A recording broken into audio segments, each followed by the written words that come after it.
Hello friends, అందరు ఎలా ఉన్నారు? బాగున్నారా? నేనైతే నిన్న మా హస్బెండ్ కోసం డిన్నర్లోకి అయితే మేకర్ సలాడ్ అయితే ప్రిపేర్ చేశాను. టేస్ట్ చాలా బాగా వచ్చింది. సో రెసిపీ కూడా మీతో షేర్ చేసుకుందామని చెప్పి చూపిస్తున్నాను.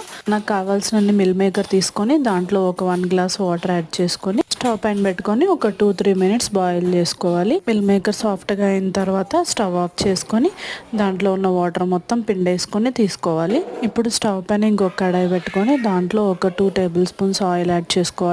ఆయిల్ ఎక్కువ ఏం పట్టదు. ఆయిల్ వేడైన తర్వాత ఒక 1/2 టీ స్పూన్ కారం, మన టేస్ట్కి సరిపడా సాల్ట్, ఒక 1 టేబుల్ స్పూన్ ధనియా పౌడర్ ఇవి వేసుకొని ఇవి బాగా ఒకసారి కలుపుకొని తర్వాత మనం ముందుగా బాయిల్ చేసుకొని పెట్టుకున్నటువంటి మిల్ మేకర్ ఉన్నాయి కదా, అవైతే యాడ్ చేసుకోవాలి. మేకర్ బాగా ఫ్రై అయ్యేంత వరకు, కొంచెం రెడ్డిష్ కలర్ వచ్చే వరకు బాగా ఫ్రై చేసుకొని పెట్టుకోవాలి.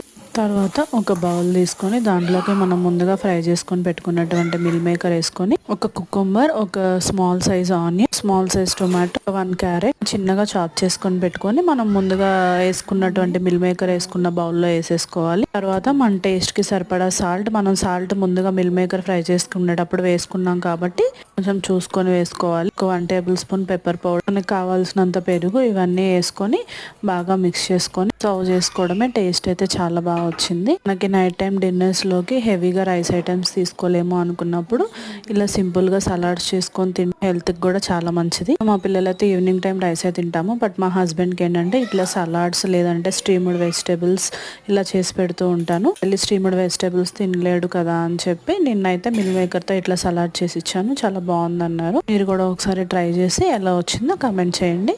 వీడియో నచ్చినట్లయితే మన ఛానల్ని సబ్స్క్రైబ్ చేసుకోండి. Thank you for watching. Bye bye.